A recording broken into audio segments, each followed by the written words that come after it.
What if I told you that most people today are living in quiet defeat, not because they lack talent, but because they lack mental strength? We scroll, we compare, we envy, and then we wonder why we feel stuck, weak, or lost.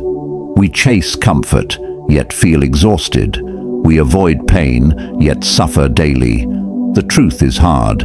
Comfort is killing us slowly, while struggle, though harsh, holds the seed of real power. But here's the twist. The ancient Stoics knew this long before smartphones, social media, or self-help books. Marcus Aurelius, a Roman emperor and one of the greatest Stoic philosophers, once said, "You have power over your mind, not outside events. Realize this, and you will find strength." That's not just a quote. That's a weapon, a mindset, a way to live in chaos and remain unshaken. Stoicism doesn't make life easy. It makes you unstoppable. In this video, we're diving deep into 8 brutal Stoic laws that will force you to level up, mentally, emotionally, and spiritually.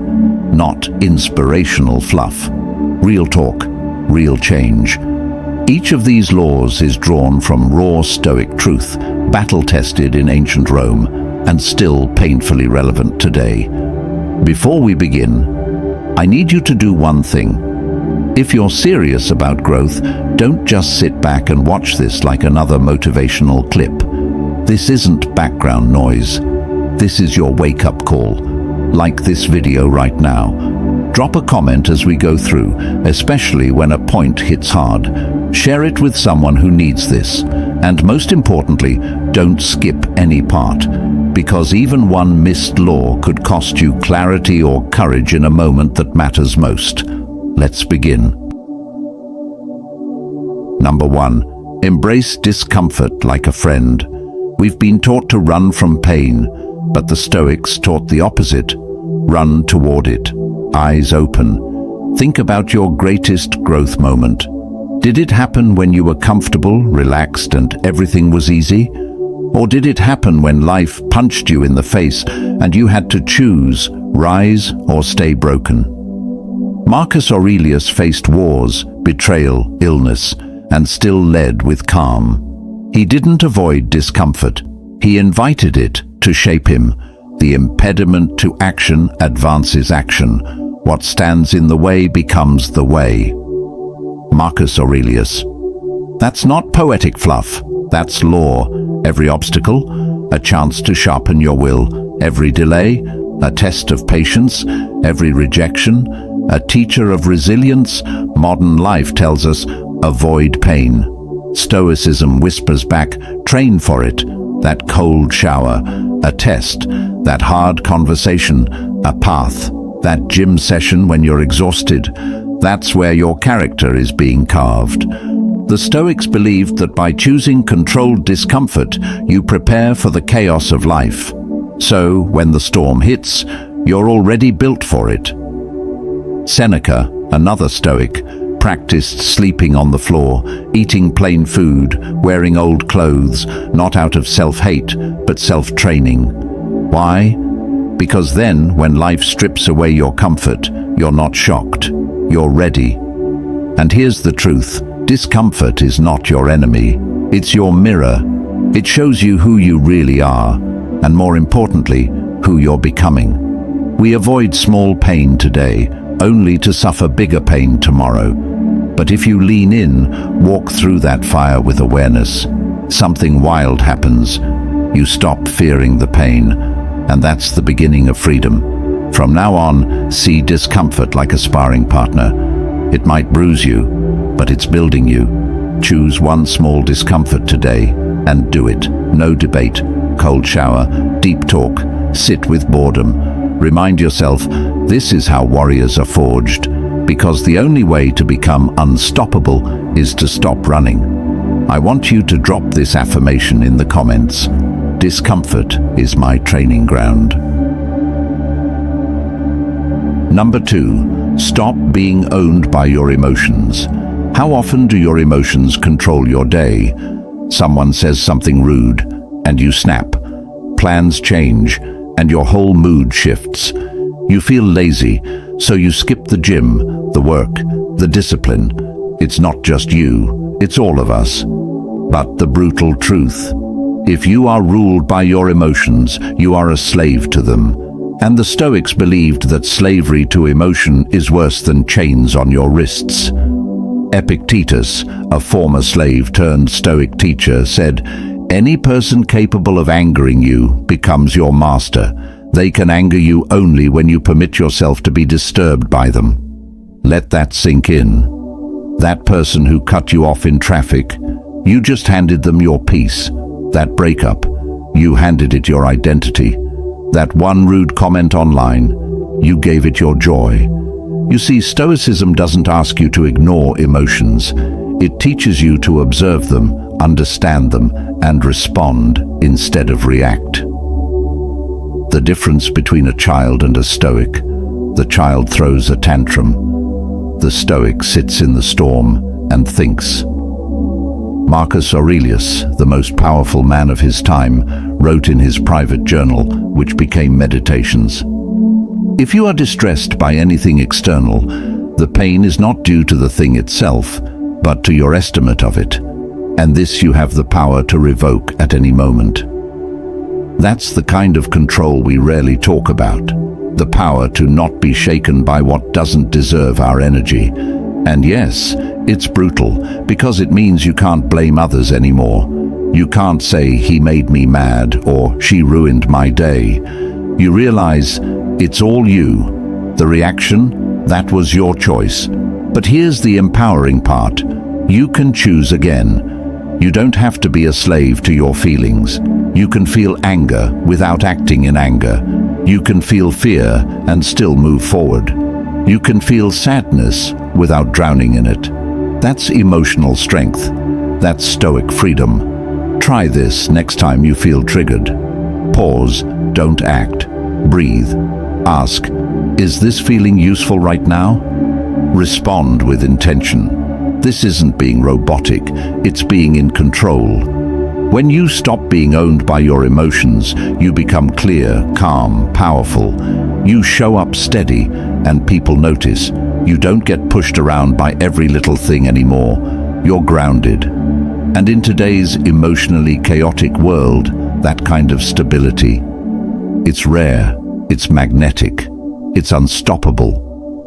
Real growth begins when you stop being a puppet and start being the master. Number 3. Stop expecting fairness. Life owes you nothing. One of the fastest ways to suffer is to expect life to be fair. Let that settle for a second. You work hard, and someone lazier gets the promotion. You love deeply, and they walk away.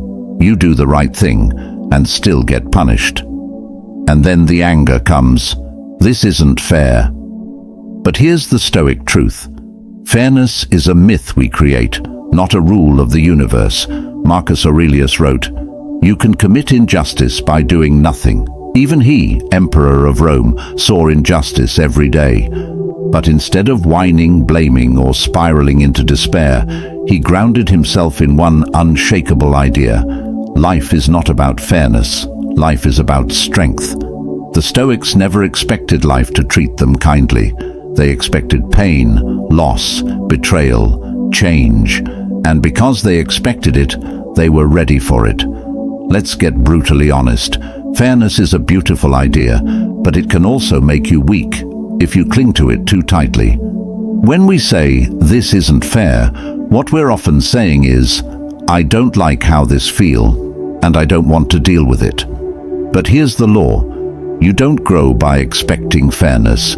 You grow by facing reality and moving forward anyway. Look around. Bad things happen to good people. Evil people sometimes win. Effort doesn't always equal reward. That's not negativity. That's life. Now here's what separates the average from the unstoppable. The average person waits for fairness. The Stoic, they build power within so strong that nothing external can break them. This doesn't mean you become cold or heartless. It means you stop waiting for the world to treat you right and start treating yourself right, regardless of how the world behaves. Seneca once said, "Sometimes even to live is an act of courage, especially when life seems unfair. Here's what you do instead of complaining. You use the pain as fuel.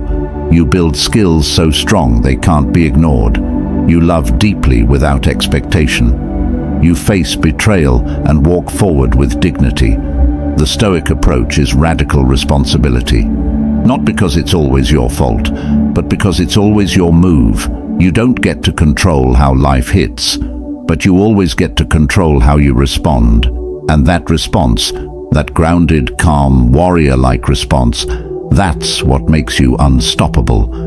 Fairness is not promised, but freedom is earned, one powerful choice at a time. Number 4, focus on what you can control. Let go of the rest.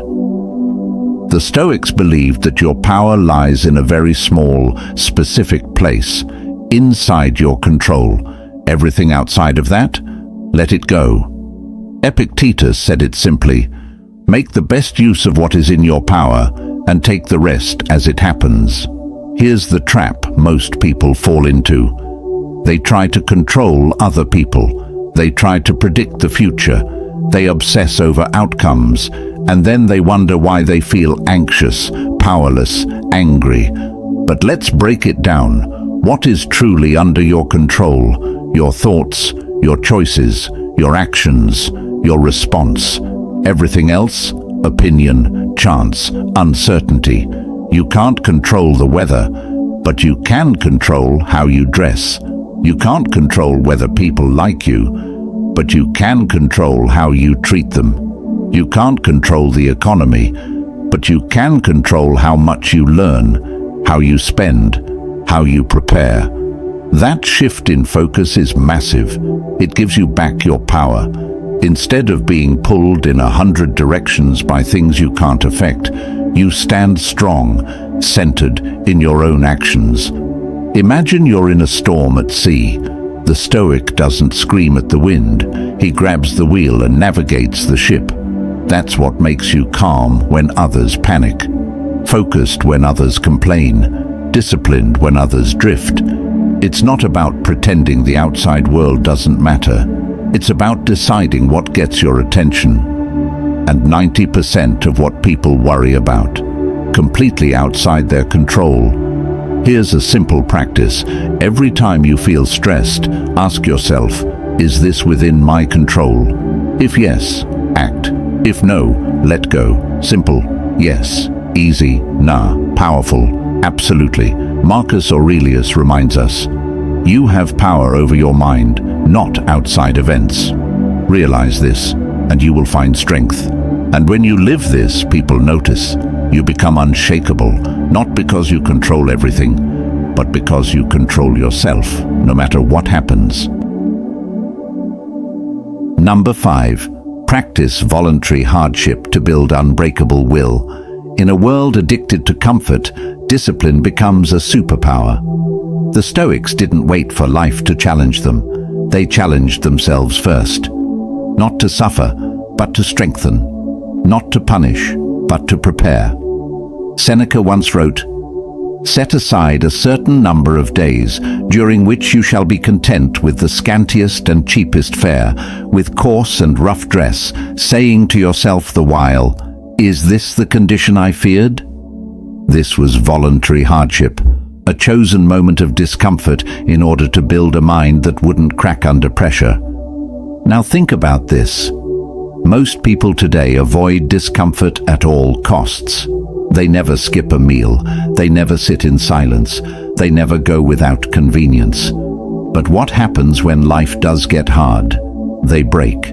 They panic. They blame. The Stoic, they've already trained for the hard days. They've already practiced hunger, fatigue, rejection, boredom, struggle. That doesn't make them invincible.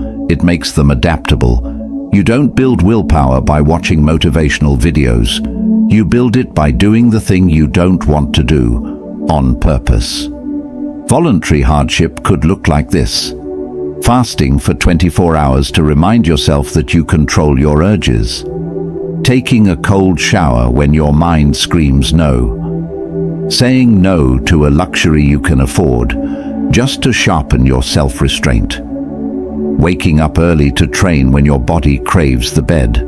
These small choices, they stack, and over time, you become dangerous. Not because you're cruel to yourself, but because you realize the truth. Comfort doesn't make you stronger, challenge does. And when hardship comes, as it always does, you don't run. You smile, because you've already walked the fire by choice. Marcus Aurelius ruled during plagues, wars, and betrayals, yet he wrote with calm and clarity. Why? Because hardship wasn't a shock to him, it was expected. And when hardship is expected, it loses its power to paralyze you. So instead of asking, "How can I make life easier?" ask, "How can I become stronger?" Practice being hungry, practice being alone, practice being cold, tired, rejected, bored, and remaining focused through all of it. Because one day, life will throw more at you than you think you can handle, and when it does, you'll rise. Number 6, detach from outcomes. Fall in love with the process. We've been taught to obsess over results. Get the job, win the deal, hit the goal, earn the money, be admired. But Stoicism flips the script. Detach from the outcome and master your process. Why? Because the result is never guaranteed, but your effort is always within your control. Epictetus said, "Freedom is the only worthy goal in life. It is won by disregarding things that lie beyond our control." When you cling to results, you set yourself up for suffering. You hit the gym for a week, don't see abs, you quit. You launch a project, it flops, you feel worthless. You love someone, they leave, you collapse. But what if instead you fell in love with the work itself? The showing up, the writing, the building, the thinking, the learning, the effort. That's the Stoic path, because when you focus on the process, you always win, even if the result isn't what you imagined. And here's the kicker. Ironically, when you let go of needing the outcome, you start to achieve more, because you're not desperate, you're not emotional, you're not driven by validation, you're grounded in action. Marcus Aurelius wrote, "Never let the future disturb you. You will meet it if you have to, with the same weapons of reason which today arm you against the present." Meaning, stop obsessing over what might happen. Just work your process with courage, right now. If you're a writer, write, not to go viral, but to sharpen your mind. If you're an athlete, train, not just to win, but to master your body. If you're building something, build, not for applause, but for pride in the effort. The moment you tie your worth to outcomes, you become fragile. The moment you tie your worth to discipline, intention, and focus, you become unstoppable. Here's a Stoic mindset shift. Show up like the result is already done, and you're just enjoying the craft. Whether you fail or succeed, bonus. You've already won, because you did the work. Number 7, embrace death. Live with urgency and purpose. Most people live like they're going to live forever. They waste time, delay dreams, stay stuck in bad habits and worse relationships. But the Stoics meditated on death, not to be dark, but to wake up. Marcus Aurelius wrote, "You could leave life right now. Let that determine what you do, say, and think." That's not fear, that's freedom. It's the realization that life is short, and we don't get to choose when it ends. So every moment wasted is a moment we never get back. Let that hit you. You don't get to wait for someday. You don't get to keep telling yourself, "I'll do it later." You don't get to assume that tomorrow is guaranteed. The Stoics practiced something called memento mori. Remember you will die. They didn't say it to be grim. They said it to stay focused, present, and intentional. Because when you truly realize that your time is limited, you stop wasting it. You stop scrolling for hours. You stop arguing over meaningless things. You stop tolerating mediocrity, and you start creating, loving, moving. Now, not later. Seneca once said, "It is not that we have a short time to live, but that we waste a lot of it." You might not control how long you live, but you do control how deeply you live. And the most dangerous lie is this: there's plenty of time. Nah, there isn't. That risk you keep avoiding, that business you keep postponing, that person you keep meaning to forgive, that change you keep saying you'll make next year. This is your moment. This is your time. The Stoic doesn't ignore death. He stares it in the face and says, "You will not catch me sleeping on my life." This awareness doesn't make you anxious. It makes you alive. Because the person who truly remembers death speaks truthfully, loves openly, works with urgency, lets go of ego, stops fearing failure, because the ultimate failure is a wasted life. Live like you're on borrowed time, because you are. And when you do, you become magnetic, focused, powerful. You don't chase cheap validation. You move with purpose. People feel it. You feel it. Number 8, be a warrior for virtue, not approval. Let's be honest, most people live for likes, praise, attention, applause. But the Stoic doesn't move for the crowd. The Stoic moves for virtue. Marcus Aurelius said, "Just that you do the right thing, the rest doesn't matter." In other words, live with honor, even if no one sees it. Speak the truth, even if no one claps. Keep your word, even if it costs you. Train hard, even when nobody's watching. That's virtue. That's what builds a soul that can't be bought. And it's not about being perfect, it's about being principled. Now, here's the hard part. Doing the right thing is often the hard thing. It's easier to lie. It's easier to impress than to be authentic. It's easier to chase approval than to stand alone. But every time you choose what's right over what's easy, you sharpen your edge. You become someone your future self can admire. You build an identity that no one can take from you. Seneca reminds us, "I will govern my life and thoughts as if the whole world were to see the one and read the other." That's power. That's a life that doesn't crumble under pressure because it's built on integrity. In a world of image, the Stoic is real. In a world of noise, the Stoic is still. In a world of performance, the Stoic is genuine. You want to be unstoppable? Don't live for praise, live for your values. Live in a way that, even if stripped of status, money, followers, you'd still stand tall.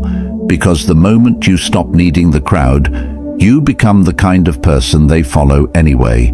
Be the warrior for what's right, not what's popular. And even if you walk alone, walk like it's the only path that matters. If you've made it this far, it means something deep inside you is ready to evolve, to leave behind the distractions, the weakness, the emotional chaos, and step into something greater. Not perfection, but power. Not domination over others, but mastery over yourself. That's the Stoic path. It doesn't offer you comfort. It offers you clarity. It offers you direction. It offers you a life of meaning, even when the world around you is crumbling. Marcus Aurelius, Seneca, Epictetus. They didn't write for a world that was easy. They wrote to survive storms, battles, betrayals, and death with dignity. They taught us that true strength isn't in muscles or money. It's in the man who keeps his word, the woman who faces fear without flinching, the soul who does the right thing, especially when it's the hard thing. You don't need to wait for motivation. You don't need the perfect moment. You just need to begin right now. Train your mind. Expect struggle. Detach from outcomes. Hold your principles. Live like your time is running out, because it is. And the beautiful part, you don't need applause, you don't need praise, you don't need anyone to understand you, because when you walk the Stoic path, you become unshakable from within. And that kind of strength, it's rare, it's real, and it's yours. I want you to drop this affirmation in the comments. I am becoming unshakable day by day. Now, if this message resonated with you, if something inside you lit up, if you felt a spark of truth, do not keep it to yourself. Like the video, comment your favorite law, share this with someone who's on their journey, and make sure to subscribe to the channel. We are building a community of thinkers, warriors, and real ones who want more than noise, who want to live with purpose. And remember, do not skip any parts of your life. It's all training. It's all transformation. Keep showing up. Keep choosing strength. And don't stop until you become unstoppable.